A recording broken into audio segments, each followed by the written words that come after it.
राजुरा मतदारसंघाचा मी प्रतिनिधी आहे। हा राजुरा मतदारसंघ महाराष्ट्राच्या शेवटच्या टोक्यावर आहे, तेलंगणाच्या सीमेवर आहे आणि या महाराष्ट्रामध्ये भौगोलिक दृष्ट्या सर्वात मोठा मतदारसंघ म्हणून राजुरा मतदारसंघ आहे। माझ्या मतदारसंघामध्ये एक गडचांदूर नावाचं मोठं औद्योगिक शहर आहे, ज्या शहराची लोकसंख्या 50,000 आहे, जे शहर नॅशनल हायवेवर वसलेलं आहे, पण स्वातंत्र्याच्या 75 वर्षानंतर सुद्धा त्या गडचांदूर शहरामध्ये बसस्थानक नाही आहे। माझी आपल्याला विनंती आहे की त्या ठिकाणी बसस्थानक दिलं पाहिजे। शेवटचा मुद्दा मानतो की माझ्या मतदारसंघामध्ये जे गडचांदूर शहर आहे, या शहराला लागून एक अल्ट्राटेक सिमेंट कंपनी नावाचा एक सिमेंट उद्योग आहे। खरं तर उद्योगांचं आम्ही स्वागत करतो, उद्योगाच्या माध्यमातून रोजगार मिळतोय, परंतु या उद्योगांनी आजूबाजूच्या परिसरामध्ये प्रदूषणामुळे त्या ठिकाणचे जे शेतकरी आहे त्यांचं पीक त्या ठिकाणी नष्ट होते। यासोबतच त्या उद्योगामध्ये जे कर्मचारी काम करतात त्यांना मात्र मिनिमम वेज न देता त्या कामगारांची पिळवणूक करण्याचं काम त्या ठिकाणचं जे मॅनेजमेंट करत आहे। माझी आपल्याला विनंती आहे की शासनामार्फत त्यांनी जे प्रदूषण करत आहे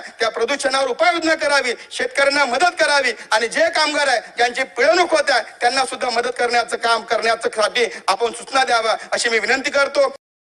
मी अरविंद डोळे, भाजपा शहर अध्यक्ष तथा नगरसेवक गडचांदूर। गडचांदूर शहराला लागूनच असलेली फार जुनी सिमेंट कंपनी, पूर्वीची माणिकर तर आताची अल्ट्राटेक सिमेंट कंपनी आहे, त्या कंपनीकडून मोठ्या प्रमाणामध्ये डस्ट प्रदूषण होत आहे। त्या डस्ट प्रदूषणामुळे लोकांचे आरोग्य धोक्यात आलेले आहे।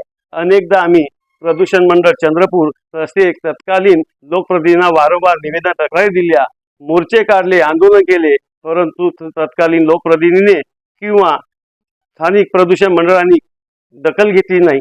परंतु नवनिर्वाचित निवडून आलेले राजुरा विधानसभा क्षेत्राचे आमदार सन्माननीय देवरावदादा भोंगडे यांनी आमच्या या डस्ट प्रदूषणाचा तसेच या शहरामध्ये आवश्यक असलेल्या बसस्थानकाविषयी पहिल्याच अधिवेशन मांडला, त्याबद्दल भारतीय जनता पार्टीच्या तसेच गडचांदूरवासीयांकडून मी त्यांचे खूप खूप अभिनंदन।